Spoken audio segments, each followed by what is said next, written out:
Hello, beautiful friends. Welcome to Spiritual Center Spokane. This is Reverend Bonnie, and I'm glad to be back with you today, Tuesday, to have another conversation about living spiritually. So, this is a talk and practice and done every Tuesday. And I am so glad to be here. It's been such a good week.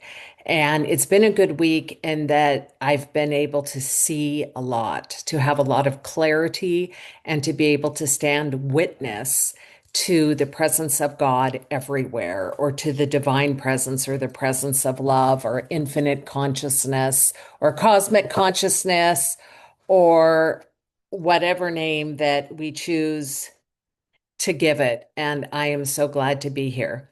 So, I want to talk about spiritual awareness and psychological work. And oh, we are multidimensional beings. We are bodies, we are minds, we are spirits, have emotional fields. Um, and we are such complex, energetic beings.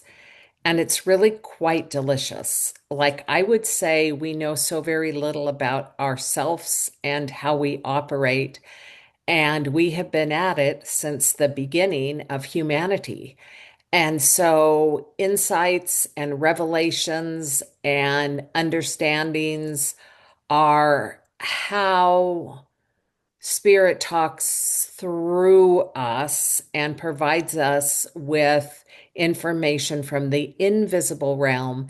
And now there are new sciences that are validating with field theory a lot of the cosmic or intuitive experiences that mystics have had for a very long time. So it's a lovely, lovely time to be alive, and I am so glad to be in conversation with you. So I've been talking a lot for since I started this YouTube series. I've been talking a lot about the emotional self and about loving the emotional self. And I will tell you that I became a spiritual practitioner in the 90s, I believe, 1990s.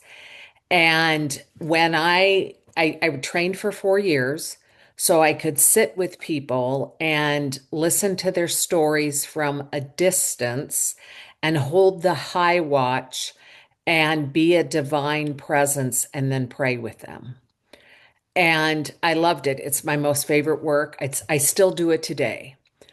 But today there is a lot more complexity in there for me because what I learned was since we are multidimensional beings, it is helpful to ground insights and revelations into doingness and to see patterns so that we can apply spiritual principle and shift them. So there was a lot more learning I needed to do when I got done with my spiritual training. And so I studied with a Buddhist monk to become a hypnotherapist. And I studied for a year and practiced and then went into a mentorship. So it was a several year process where I learned about the unconscious mind and how it operates. And during that time, a book called A Path with Heart came out by Jack Kornfield. And it is one of my most favorite books of all times. And I recommend it to clients often. If you are wanting to learn how to open your heart and live wholeheartedly in conjunction with your mind, you want to be fully orbed. This book, A Path with Heart, is a primer. It is spectacular and it's Buddhist. And so the Christians climb a mountain to experience divine presence. And the Buddhists meet the divine presence where they're at. So it's the same thing since God is everywhere, but it's a different approach.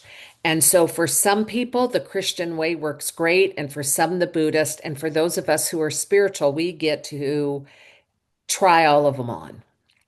So this book, A Path with Heart, fantastic. And in it, there's a spiritual practice, a meditation called taking the seat. And I have been doing taking the seat since that book came out, which was a long time ago. And I was so invested in taking the seat that I did it daily for like 12 years. And it was invaluable to me because at the time there were very few books and resources on the emotional self and how emotions worked and what the differentiation was between one and another. And so I jumped on board because I wanted to know everything I possibly could about my emotions. And what I learned was crazy. The very first thing I saw was that I was absolutely raging with anger.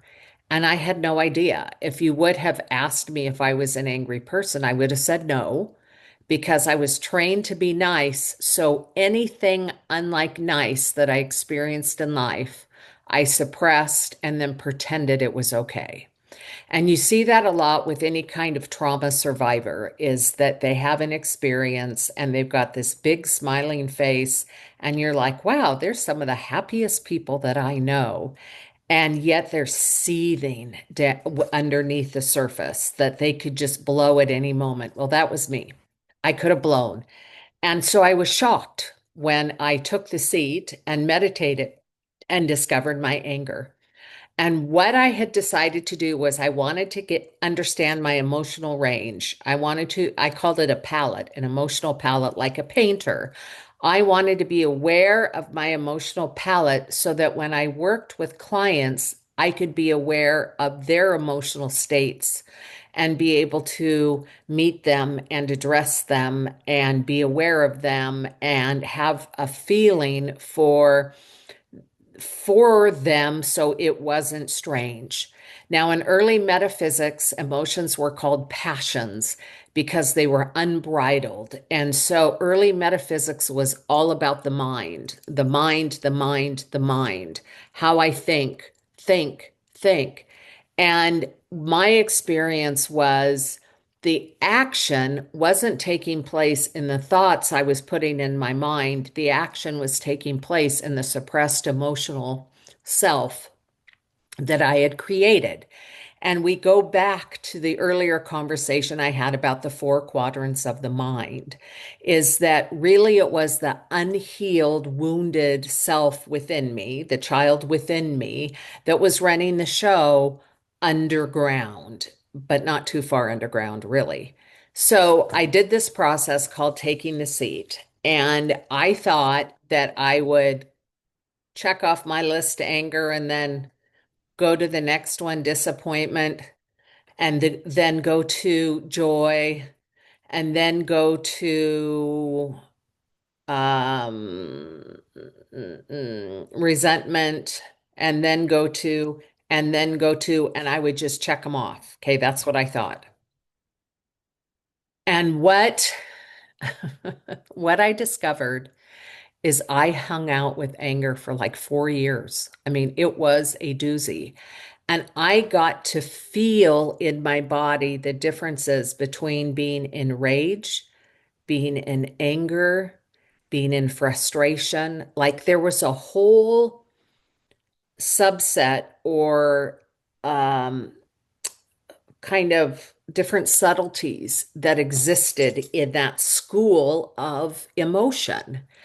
And so I just learned so much about myself. And when I would hold classes, I would teach taking the seat, and we'll do that tonight for fun, or maybe not fun, but we'll do that tonight. And I would teach it in classes, and then I would have people in that state when they got done interviewing their emotion. I'd have them paint it, and then we would share with each other our paintings to be able to say, and they were all abstract, but to be able to hold them up and go, this is distress. Like we could hold it up and then we could all witness it. And so it was taking the inner emotional state and putting it on canvas, which again, going back to the four quadrants I was doing before I realized that that's one of the ways of moving from one part of the brain to another and using the brain as a metaphor for something bigger as to how we live for sure.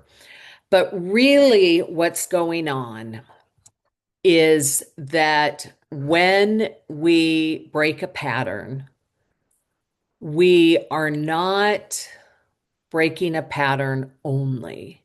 We are changing our identity. And for humans, that is very scary, and there's a lot on the line for it. So, since we're all energetic beings and we live in energetic fields, when you and I change our vibrational state, we no longer resonate with those whose field we were in before. Because it's like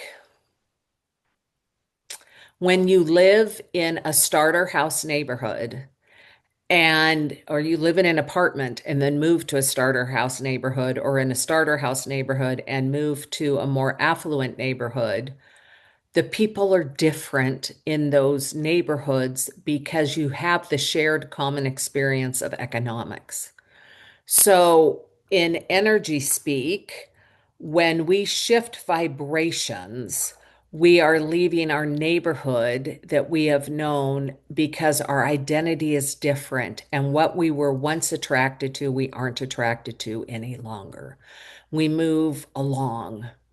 And some people want to move along with you. There are a lot of people who are interested in unfolding their highest self, and they will go along and you will piggyback on each other with your learnings. Like, I have several friends that I've had for 40 years or more, and we grow together. So we say, "Oh my gosh, you can't even imagine this new insight I had," and we share it, and the other person goes, "Oh my God, that's exactly what I needed to hear to catapult me to my next revelation and insight and space."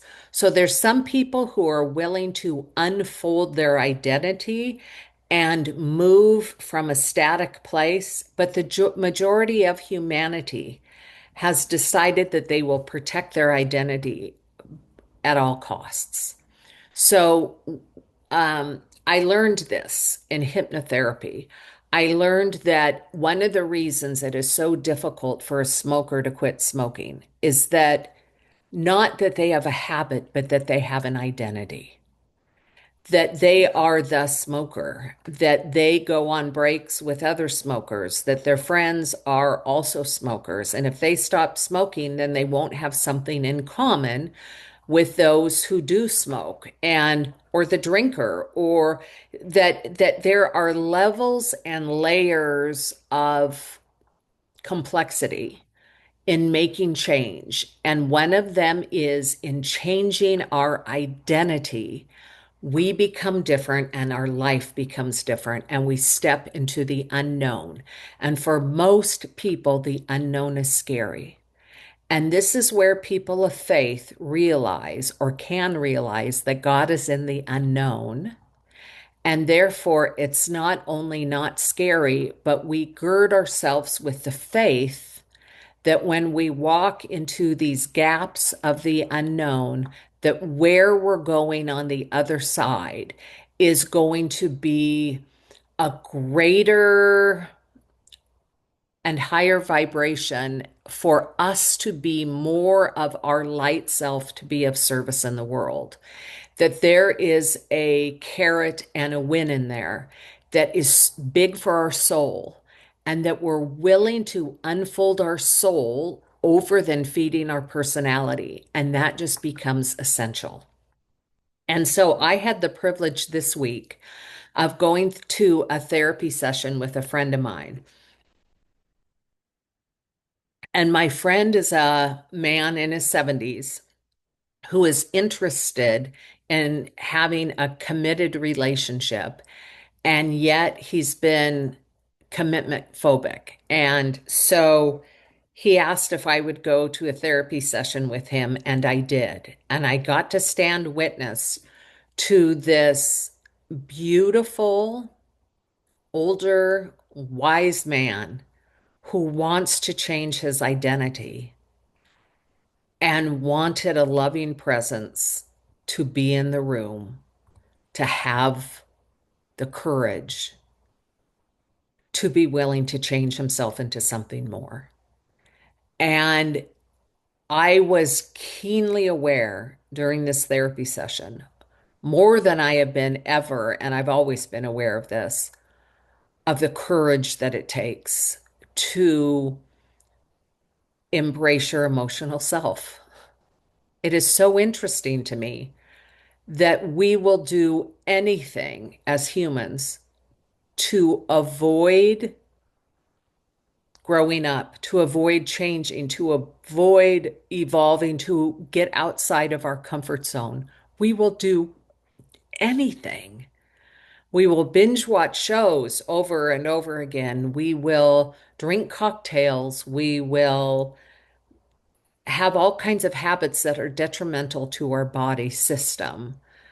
Um, we shop too much, we sex too much, we work out too much. I have friends who work out too much as their way of coping.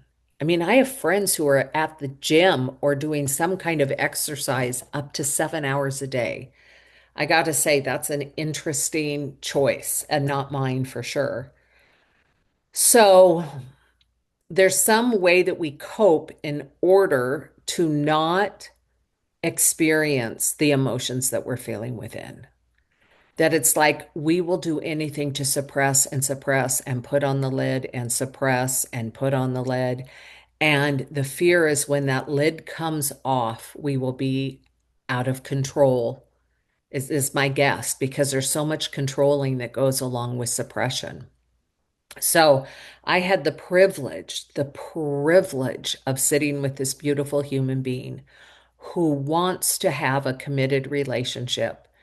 And because of the fear of commitment, has unconsciously, all of this is unconscious, has unconsciously chosen women that he can't make a commitment to for a variety of reasons. That he has chosen he's chosen women who won't commit. He's chosen safe spaces to be able to hold on to his identity, and he doesn't want to do it anymore.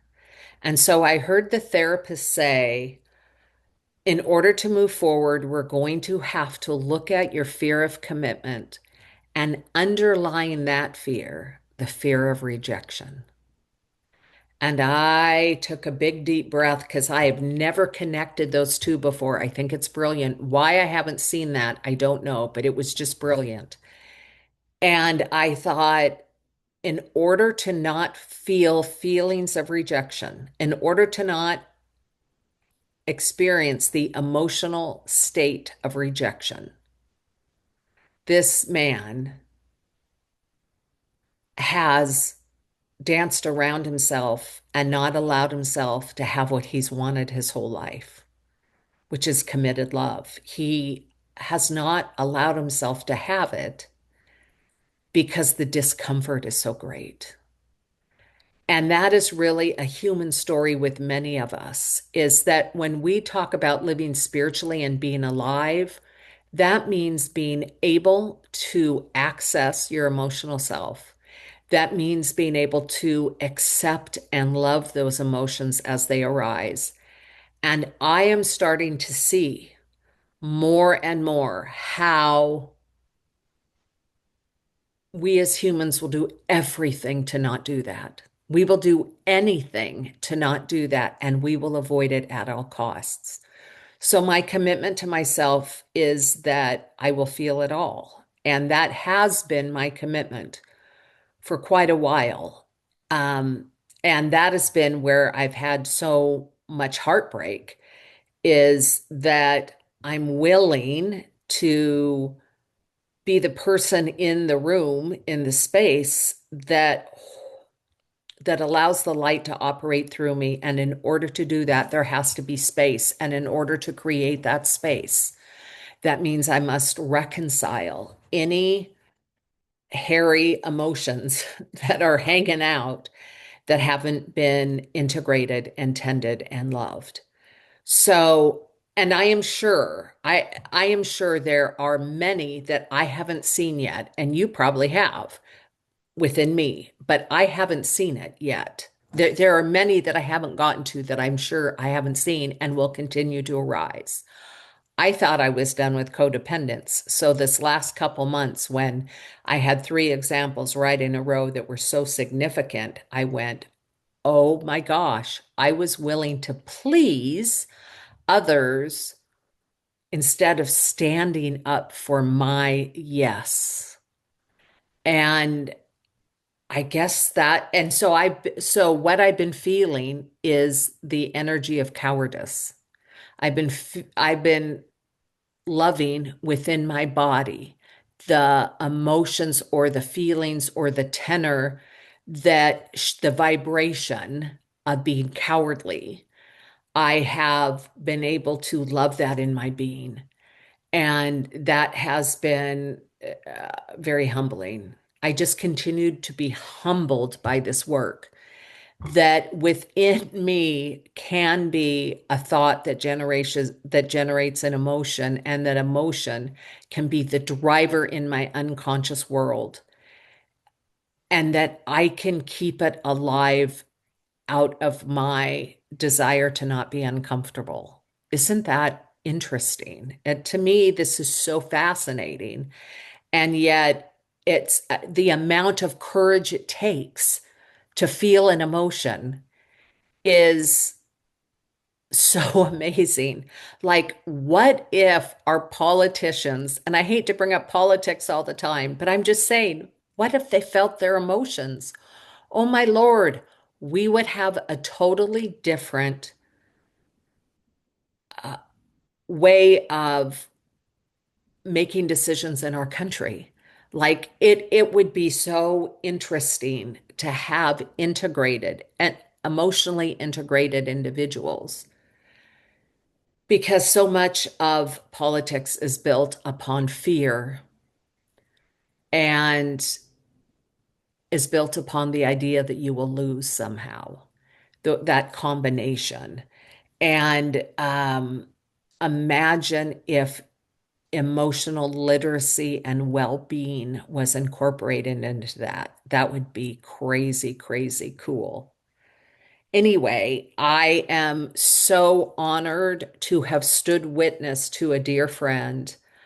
Uh, During sessions, I witness this all the time, and I don't know why for me this time was different to see it in a friend. And to watch the decision making of having it laid out. If you want commitment, you are going to have to look at and reconcile and have a different identity than someone who fears commitment and fears rejection. There's going to need to be a different internal infrastructure created. And there was something about that that at 70 years old just moved me so much. So think about everything that you do so that you won't go and look within. Or when you look within, it's the feel good meditation of just soothing your body structure, which is so important. I mean, that is a great, great start, but maybe not necessarily doing the internal inquiry that allows a release and a resurrection to happen. And so here's a quote from Jung, Carl Jung. He says, your vision will become clear only when you can look into your own heart. And heart is another word for soul. Um, who looks outside dreams, who looks inside awakens. That's beautiful. And so this week, I also watched, as I'm dog sitting, I have access to Apple TV. And I watched a documentary called Mr. Scorsese, which is a documentary, a five-part documentary on Martin Scorsese, the filmmaker. And it is very bloody. and it is very violent because it shows snippets from his movies. Uh, and it's one of the best documentaries I've ever seen. And where it was so good for me is that he was a young boy. I'm not going to give it away, but he was a young boy who had asthma. And so to get relief, he was taken to go watch movies by his dad in order to get some air conditioning and be able to breathe. And he fell in love with movies at a young age. And God was all over that. I think I talked about it last week. God was all up in that business. So when he grew up, he couldn't decide between being a filmmaker or being a priest. And he actually started going to seminary and then decided that the life for him was not seminary and was not priesthood, but it was movie making. And so all of his movies deal with light and dark and deal with seeing redemptive qualities in individuals who act out darkly. And so it's his own journey in film of going from having grown up in the hood and having to see a lot of violence and that part of humanity and loving the people who are violent. So it's that part and unfolding into the spirit self that he is. And the journey, the arc is absolutely beautiful.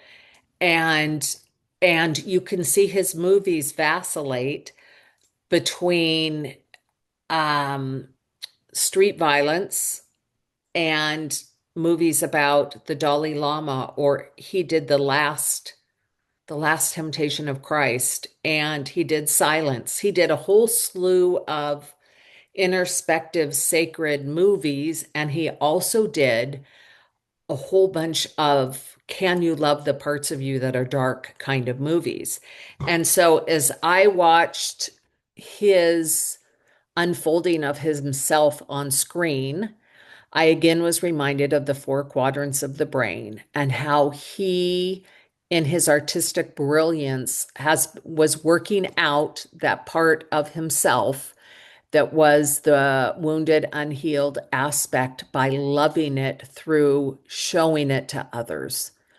And so there was just this real kind of sacred thing about that documentary for me. Now, interestingly, I also saw Bruce Springsteen's documentary this week, which I thought was so holy, so sacred, so beautiful, so lovely as I watched a young man struggle with depression on screen. And where I was so moved was that he wasn't drugging himself, he wasn't medicating himself, he wasn't sexing himself. He was being with these deep dark emotions from his unhealed childhood that he was putting into song. And so he went down a really deep, dark rabbit hole, and I felt so honored to witness his journey. Now, I was with that same friend who I went to the therapist office with, and for him, he absolutely disliked the movie. He thought it was too dark. And I thought, oh, isn't that interesting that I found it so spectacular? And he was uncomfortable watching it. And I have loved those a lot of the dark places within me and have been with myself through depressions. And so they don't frighten me. They It doesn't frighten me. It doesn't frighten me to love or be in the dark emotionally. And I also know now that the dark night of the soul is such an essential part for birthing, that just as a baby's in a dark womb before it comes into the physical world and sees light, that our soul goes into dark places before it bursts out its light. And John of the Cross famously wrote about it. Teresa of Avila wrote about it with her castles There are a lot of mystics who have written about it. And as long as we can love and hang in with ourselves and get the spiritual support that we need as we go through that, we can birth the new self. And again, that goes back to the whole beginning of the identity. Are we identified with the physical world? Are we identified with eternity and having a physical experience in this world? Those are two very different approaches to life. And so I thank Bruce Springsteen for his willingness to write his book that turned into a movie, and for Mr. Scorsese for his work as a documentarian. And then I listened to a sermon by Father Richard Rohr and was reading his most recent book. And what he said in there, which I found compelling, was that men are trained not to be sad, and so they become angry instead. And I think the converse is true for women. Women are trained not to be angry, and so we become sad instead. So for women, this is, he didn't say this. I'm saying this right now because I'm having the revelation. For women,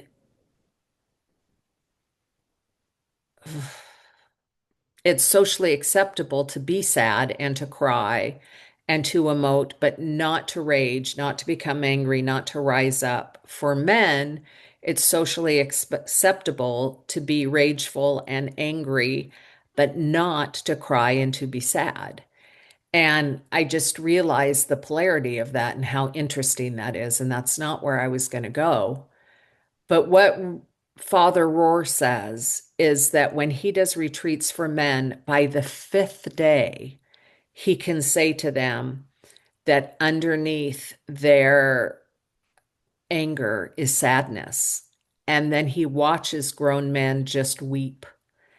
And once men have started to cry out the pain that they've held in their unconscious self, then they experience a level of freedom and newness that they haven't had until that point. So their suppression has been not suppressing anger, but suppressing sadness. For me, like I said, I was surprised that it was anger that was underneath when I first did taking the seat. But being alive means feeling our emotions. And feeling suppressed emotion can lead to healing physical and emotional distress and disease.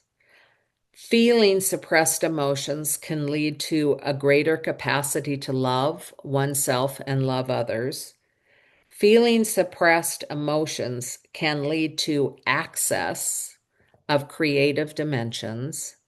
Feeling suppressed emotions can provide a relatedness to other human beings. So I am aware that vibrational awareness is a real thing. We are vibrational beings. I am very aware of that. I also am aware that just as colors have a spectrum that has a vibrational sound associated with each color, that our emotions do as well. And that the intent or the ability to rise higher emotionally without integrating the lower emotions or the without loving the energy of the lower just can't happen. And so our opportunity is to meet the lower vibrational frequencies of emotions with divine love, is to take that which is lower and stand witness to it, which is higher, and that allows release, and that allows integration, and that allows freedom. And that's what a good therapist does, and that's what a spiritual advisor does, is that through the witness consciousness, through the love in the room, transformation can happen and can take place. So here's a quote I made up during meditation today. Mind your own vibration. I love that. And minding our own vibration is the gift that we give to the world. And then Carl Jung also says, until we make the unconscious conscious, it will direct your life and you will call it fate. Isn't that fascinating? And I believe that. I believe that. Um, and The Way of the Master, that sweet little blue book that I refer to often, it says, are you going to let the shadow lead or are you going to lead? And I would change shadow to pattern. Are you going to let the pattern lead or are you going to lead? So a lot to chew on, a lot to chew on. And as we know, God is in all of it and is all of it. And um, so there isn't shame in being aware of our emotions. The feeling of shame that we have is an opportunity to bring love to that, bring love to the shame that our body and our being is feeling.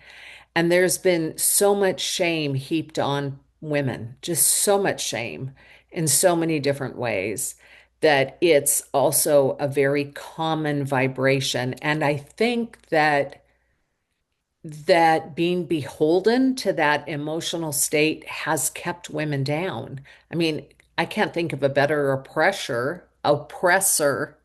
that's interesting, oppressor than to be wrapped up in the emotion of shame. So may we love all of ourselves, including our perceptions of shame and sadness and hate and anger and all of it. May as those emotions rise, may we have the courage to sit with them in love. And so let's take the seat together. If you could grab a pen and a paper.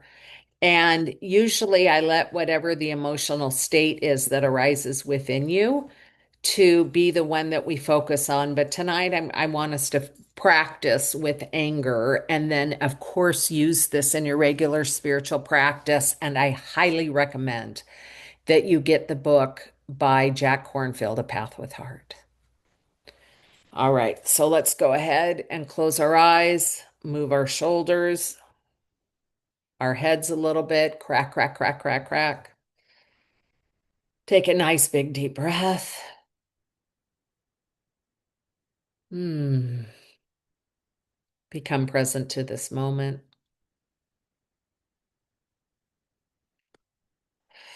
Feel your feet on the ground and just put your paper and your pen aside.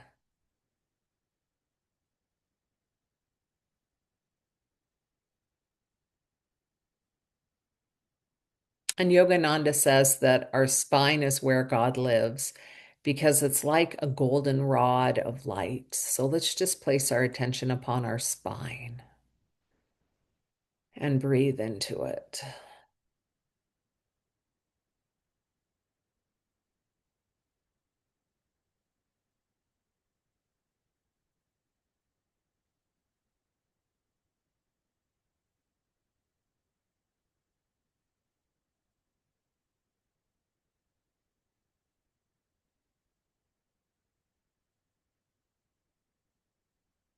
Oh.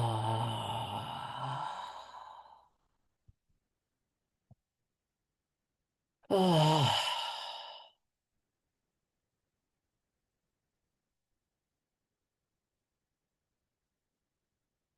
And so let's call up a memory where we experience anger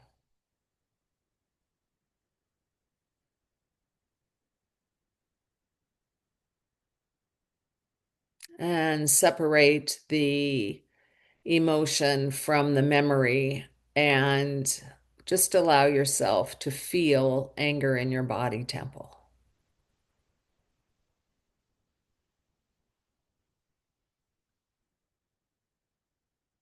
And I want you to notice where it resides.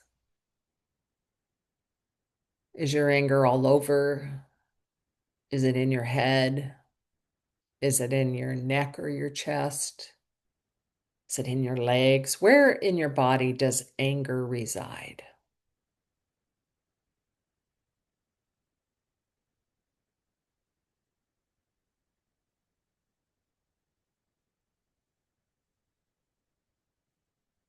And just allowing it to have space wherever it resides is the start of a healing journey.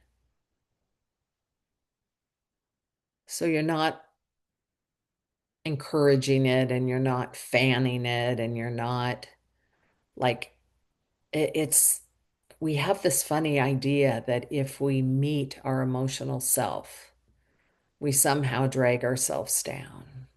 And this is not the case. We're being curious. We're just watching. Where in our body temple do we experience anger?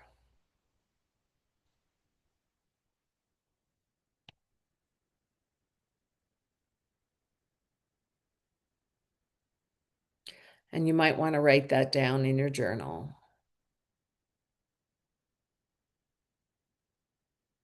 And just sit with it for a while. And we often find that when we sit with an emotion, it just dissipates. Like it's like, oh, thank God you finally looked at me. And other times, like I said, I sat with my anger for 4 years, day in and day out. And I would do it all over again. I think that's why my face isn't angry.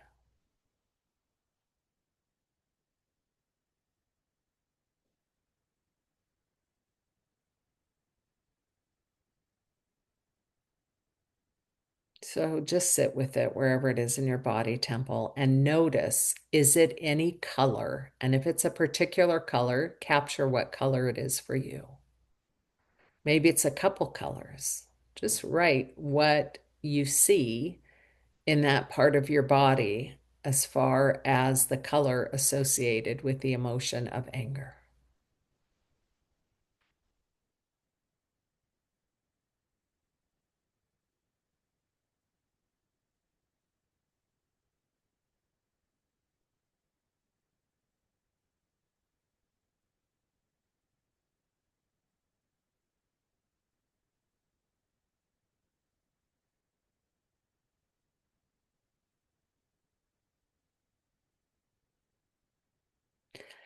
And then pay attention to the temperature of it. Is it hot? Is it lukewarm? Is it burning up? Is it cold?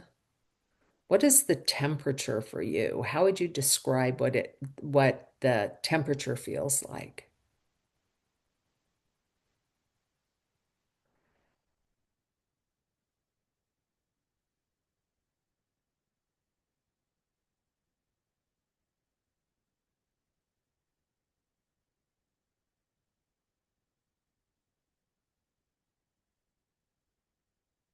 And what is the texture?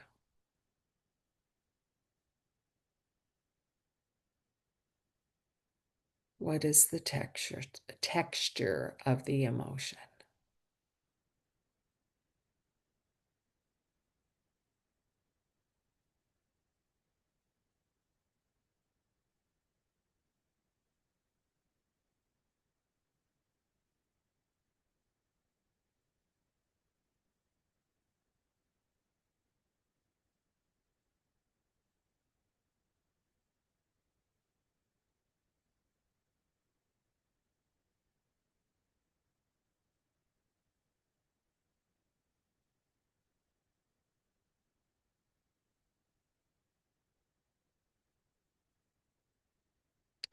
And now I ask anger within my body, who are your relatives? Because I mentioned before, there's a whole party that exists. With anger, there can be sadness underneath. With anger, there's disappointment, or there can be frustration. What are the spokes on the wheel of anger?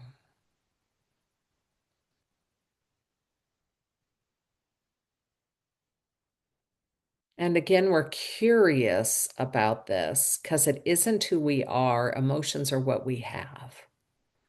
So we're curious. I'm having this emotion. What does it look like? What does it feel like? What is its texture? What is its temperature? And who are its relatives?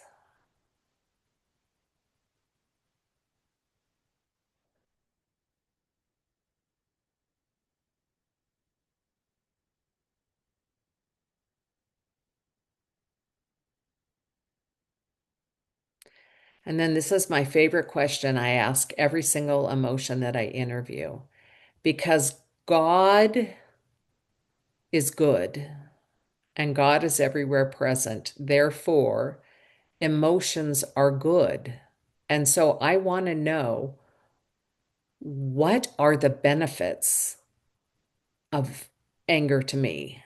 What is its role? How do I benefit from being angry? And after 4 years of doing this, I saw one of the ways was I felt like I became angry when there was an injustice present.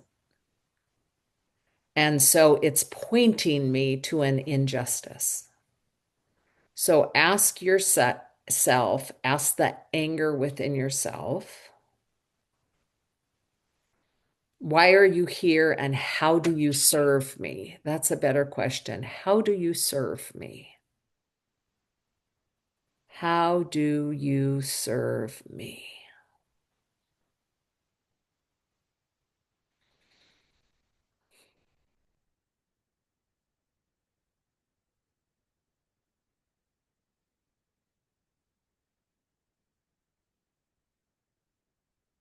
And then ask, is there anything else I'm to know?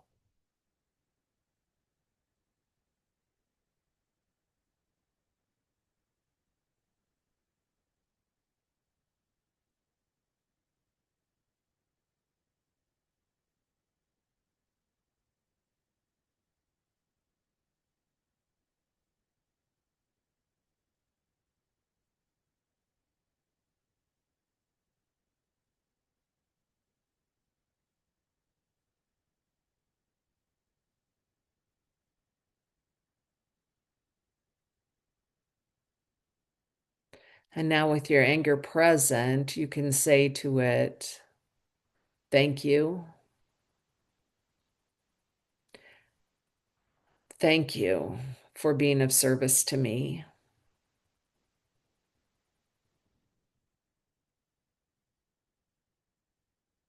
Thank you, thank you, thank you for being of service to me. You are welcome in my body and in my field. I will love you and I love you.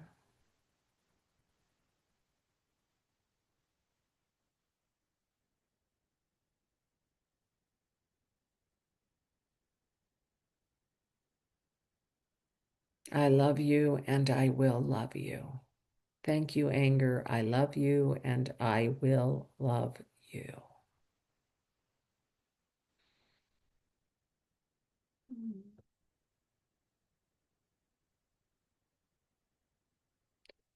And I won't act out of you. My intention is not to act from you, but to collect data as to what's going on that I might take notice. Ooh, I feel angry. Where's the injustice? Where's the injustice?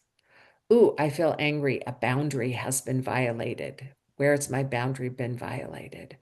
Ooh, I feel angry. And it's not about acting out, it's about recognizing, ah, there's something I'm to pay attention to here.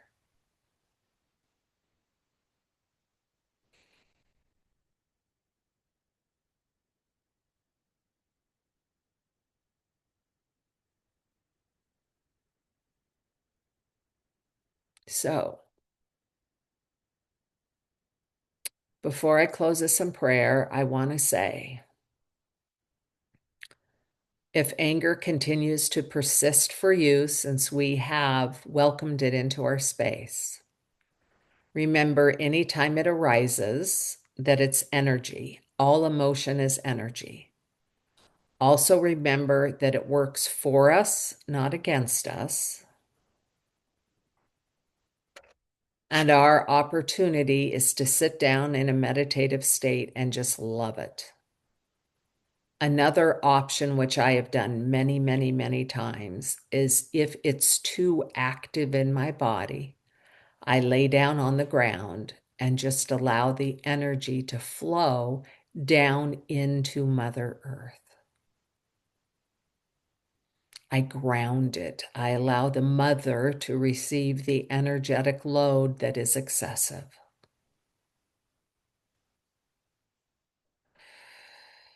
And so just remember, spiritual living is not for the faint of heart. Spiritual living is being committed to being alive while on this planet. It's allowing body, mind, and spirit to be active and in concert with each other. Or I should say, spirit, mind, and body and emotions. Ah, so let's just breathe a little bit loud. Ah, and again. Ah,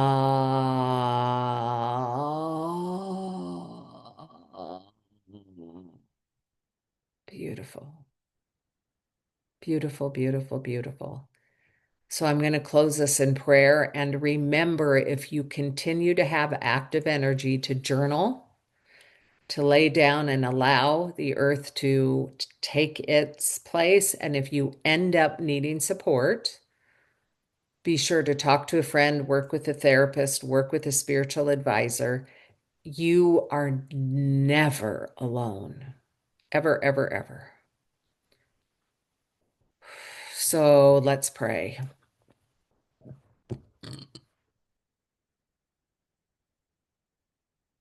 There's but one presence on this planet, one life, and that is the life of God in operation in, through, and as all of its creation. That when we see a rock, we see an expression of God. When we see a coyote, we see an expression of God.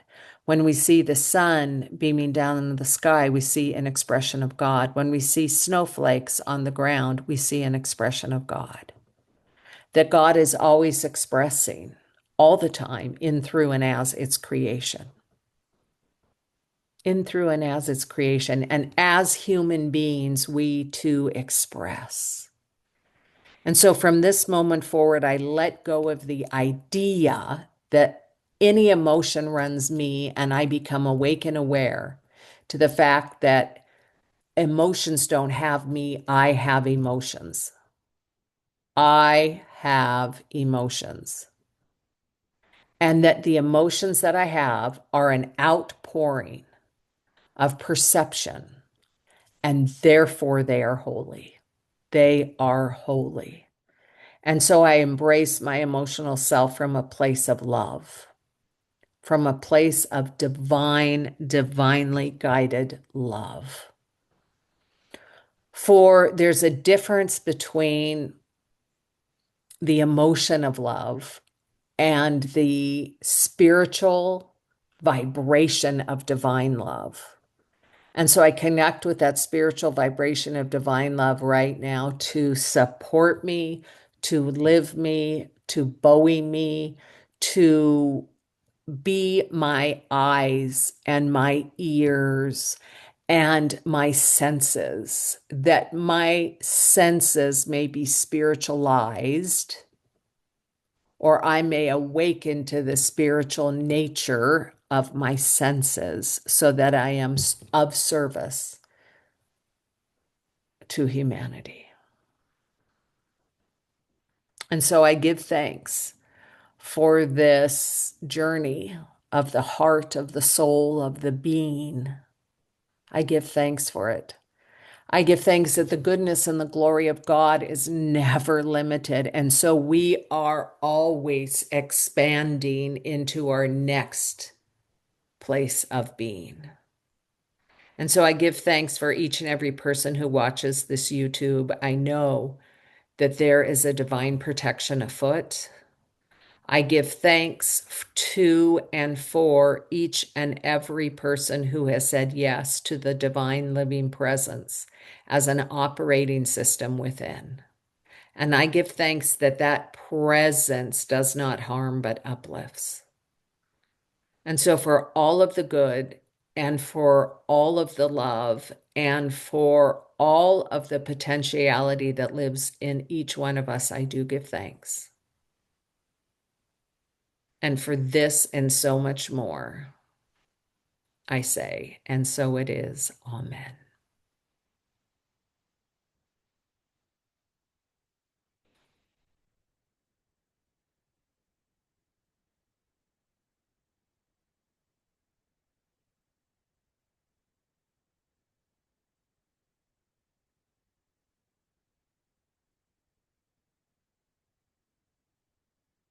All right. And so I have a need to say that we just did a spiritual technology that I typically do in person with people so that I can be a presence to be supportive. And we're doing this online.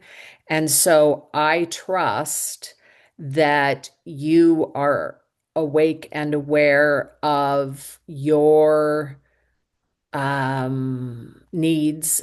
And if you feel a need for support, that you reach out to a therapist, to a friend, to a spiritual advisor, knowing that all energy, all emotions are energy, and they are like waves that go up and down and up and down, and they're supposed to.